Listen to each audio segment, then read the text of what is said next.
Hello Pisces, welcome to this reading. We're going to be taking a look at the current energy for the sign of Pisces for the week of October 3rd. Now do keep in mind that this is a general reading, so take the messages as they resonate, drop the ones that do not, and also check out your sun, moon, and rising signs. Let's go and get a shuffle in here for you Pisces. Now I'm using the Tarot Muka, the Ethereal Visions Tarot, as well as the Angels and Ancestors Oracle deck. There are links to all of these decks in the description below if you'd like to pick them up for yourself. Do hope you're doing well. Hope things are going good for you. We do start off here with a ton of Swords cards. All right, so we'll talk about what that might mean here as we go along. But let me make sure we're all set up and in view. I'll take 1, 2, 3 of these cards, and then we'll put this right here. All right, Pisces, I think we're all set up. Energy on the bottom, you have the Ten of Cups. So, Ten of Cups, everything that you could want in life. You know, it's like total happiness is the best way to describe the Ten of Cups. It's like bliss, euphoria, good times, good vibes, good energy. When you get the Ten of Cups, you know, it's the final journey, it's the final destination in the Suit of Cups. The Cup suit is all about happiness, love, emotion, joy. This is the final destination in that road. And so you can see everything that goes along with getting to that final destination. This is a card of family. You can see the family here in the illustration. It's also a card of abundance as you see the house on the hill. They own this house on the hill. What is that song? There's that song, Big Love. Oh man, what is it called? In that house on the hill. Big Love in that house on the hill. That song is just coming into my mind here. Big Love is what's coming into my mind here. What's interesting is you do have something connected to love that is a little bit off here, I will say. Some of you, I just saw this thing on Instagram, so take it with a grain of salt. But those who overthink overlove. Those who overthink overlove. And it is possible that some of you have given a whole lot of love to somebody or to a situation, and maybe there just wasn't reciprocation going on here. This could certainly be the case for some of you. Let's just dive in here. In the overall situation, you have the Two of Swords. So this Two of Swords card is important because it informs the rest of the cards being in the middle here. And I am getting this energy of lack of reciprocation, okay? The Two of Swords comes forward when there are issues around communication. Some of you have big love for someone and you're just not seeing it in return. You can see that there's like a blindfold symbolism here, meaning that you can't see something or there's something that's not clear in a situation or in your life in some ways with that energy. The thing is, you know, some of you here are looking to really mediate maybe a conflict or some communication errors. I will say we are looking at this week, October 3rd, which is when Mercury stations direct, meaning the Mercury retrograde ends on October 2nd. So, you know, in October we could be seeing ourselves sort of like resolve some communication issues that we've had throughout the month of September. I don't know about you guys, but this retrograde period wasn't like a huge, knock on wood here, it wasn't a huge problem for me. I did have some things where it's just like, I was having a harder time like getting words out, but that always happens during a retrograde, but it wasn't catastrophic, I'll tell you that much. I think, anyway, I'm not gonna go on a tangent about that and talk about myself here, but some of you had big love for somebody and you are now looking for this person to reciprocate that love back to you. In the past, you have the Five of Swords, the Five of Wands, and the Three of Pentacles. So you have this double five energy here. 5, 5, 5 is a number of change. It is a number of change and situations turning around or situations changing in your life. The Five of Swords, Five of Wands combination, it does come in in my readings from time to time. And what I will say is this is loss and conflict, or conflict and loss, or conflict and defeat. Five of Wands, these people are engaged in a conflict, they're engaged in a battle, they're sparring, they're doing whatever you want to call it. And the Five of Swords indicates that perhaps you've lost this battle. Okay? And what I would say is if there's been a battle lost, just realize that both of these cards mean that maybe you are down, but you are not out of the game. When you get the Five of Swords in particular, it is a loss, but it's not like the Ten of Swords. There's not an element of finality to the Five of Swords like there is with the Ten of Swords. It is something that you can completely recover from, okay? And so, yeah, you might have been dealt a blow here in the past when it comes to probably, okay, if I'm just looking at this from like this column, this loss or defeat or conflict that you've been dealing with would have been with a colleague, as you have the Three of Pentacles here in the past as well. But for some of you, this isn't maybe work related, and for some of you, this is connected to a love interest because of this big love message I got. Gosh, who sings that song? Big Love, Big Love, let me see here. Big Love, House on the Hill. Let me see here. Big Love, Fleetwood Mac. Okay, Fleetwood Mac. I'm a classic millennial, so you have to bear with me. But anyway, Fleetwood Mac, Big Love. Some of you, this was about a relationship. For some of you, this was about this conflict, this defeat, and not just a relationship. This was like you poured your heart out to this person, or you gave a lot to this person. For others of you, this was about your work situation or somebody connected to work. In the current situation, you have the Page of Swords, you have the Two of Swords, and you also have the Lover's card. Gemini energy showing up heavy, and air sign energy very, very heavy. Okay, because we have this upper row is all swords, Five of Swords, Page of Swords, King of Swords. You have the Two of Swords in the middle, and then the Lover's card is the Gemini card. Okay, so you have heavy air energy here showing up. Air, or swords in tarot. Think about a sword. A sword cuts, okay? So this situation cut deep. Also, a sword is about severance, separation. It is on the more positive side about swift communication, your thought process, intelligence, high intelligence, when you get the swords energy as well. So it's not all doom and gloom, but the swords does get a bad rap because it's probably the most challenging suit in the tarot, if there was one. But you have all of the swords air energy here.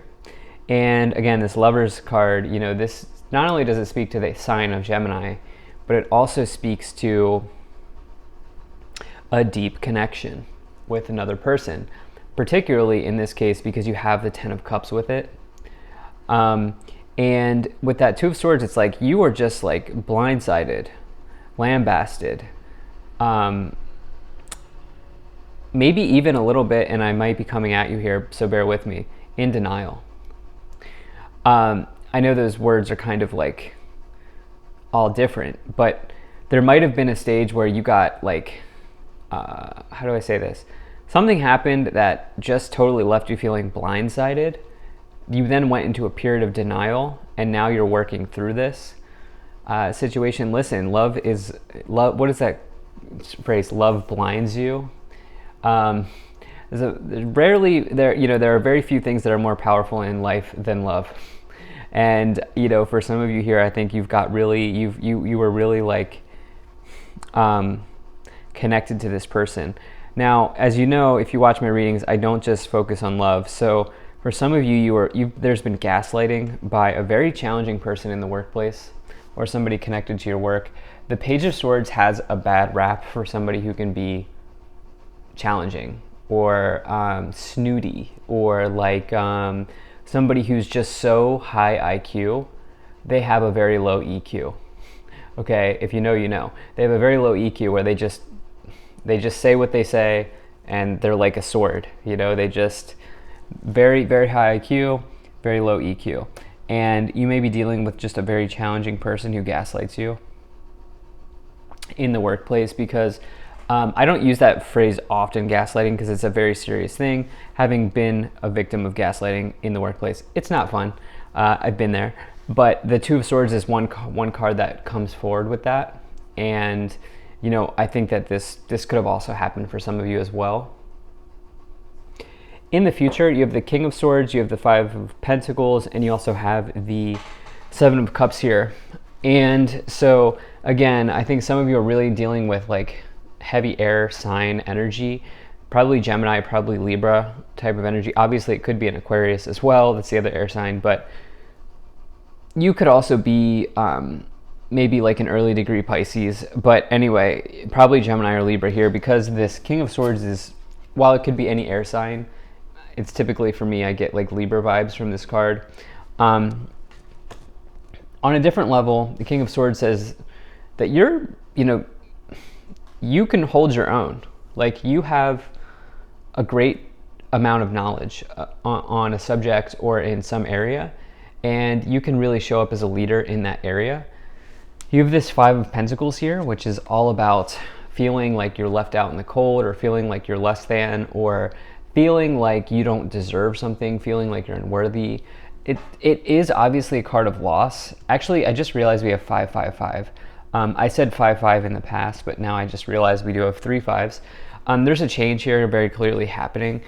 Five of Pentacles, you know, it can come as a loss, but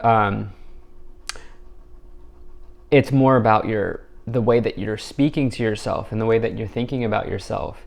And just recognize, and I know if you watch the news, you may not agree with me or you may not realize it, but we are in an incredibly abundant time.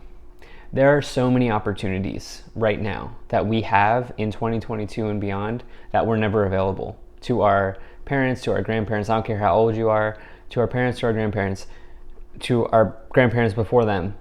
Like, we have so many opportunities. So if you do find yourself without a job, for example, because there is some like swords energy here, which is severance, there are so many things that you can do right now. And just I know it doesn't really help your situation completely, and I'm not trying to diminish, but you know, this is something that's coming in. You do have this Seven of Cups here, which is confusion. I do think some of you are just like totally confused by the way that something happened or the way that somebody acted. So let's get some details here. Let's go and take a look at the oracles. So you have the Magic Guardian, unlock the magic within. I love this card. You have the Heart Guardian, love and let yourself be loved. And then you also have Shapeshifter, transform and unveil your gifts. You have so many gifts to give to the world here. I said that with the King of Swords. And I also think that some of you have just given big love to somebody, okay? And you're like, okay, why isn't this coming back, you know? And the truth is that, like, while unconditional love is great, not everybody will give you unconditional love. That's the harsh reality of our existence right now. And while in a perfect world everybody would love each other unconditionally, that's not the way it is. And so I think for some of you, you might be learning that, or you might be going through something like that at this time. Let's go ahead and let's start to clarify this even more. Now, if you're enjoying this, please do hit the subscribe button. It really helps my channel grow, and I really do appreciate you being here. Thank you for spending your time with me. So you have the Hierophant, the Six of Swords, and you have the Two of Cups. Yeah, there's been a transition away from Taurus, Gemini, Libra for some of you. Maybe an Aquarius, but a Taurus, Gemini, Libra, probably one of those signs. Two of Cups is a deep connection between you and another person. It's my favorite romance card, but there's been a transition away from this here with the Six of Swords. You've gotten in your boat, metaphorically, and moved on to a different island, okay? Here, as you see the Six of Swords person, the Hierophant is a Taurus, but I think that for some of you, this is an air sign as well. The Hierophant is a card of marriage. Maybe some of you you might have thought about getting married to this person, or maybe you were even married to this person. You thought this person might have been the real deal, the real dealio. And so I do think that this has been a little bit painful here for some of you. On the work front, this also connects to the storyline that I've been talking about, because the Hierophant can represent big business or the place that you work. And so I do think that there's also been a transition away from that as well. You have the Ace of Swords, you have the Fool, and you have the Seven of Pentacles. I feel a comeback story here, okay? If I ever saw a comeback story, this would be it. Ace of Swords, breakthrough, okay? It's a breakthrough card. It's divine insight. It's getting excited. It is clear communication, and it's a victory and a success. Okay, you want to see the Ace of Swords in a reading like this because you're cutting out whatever doesn't work and you're bringing in the new. The Fool is a powerful new beginning. Okay, it's like having all four aces combined into one card. That's like the Fool. This person's about to leap off the cliff, not knowing if they're going to land. So for some of you, you're really going into a new direction, Seven of Pentacles, and you're thinking about this from a long-term perspective or from a long-term frame of mind. You have the Three of Cups, the Chariot, and the Wheel of Fortune. You'll find a new group of people for some of you, and for others of you, if you are involved in a third-party situation, that situation's you're like, okay, I deserve better than this. You also have this Wheel of Fortune, which talks about your destiny arriving, especially as it's with the Chariot. The Chariot's like, let's go, let's get in our chariot and go forward. And the Wheel of Fortune's your luck changing around. The Devil, you've dealt with a toxic person or a toxic situation, and you're finally getting out of it. So thank you so much for being here. If you enjoyed this, hit that like button, subscribe. Really appreciate you, and I'll see you in the next reading.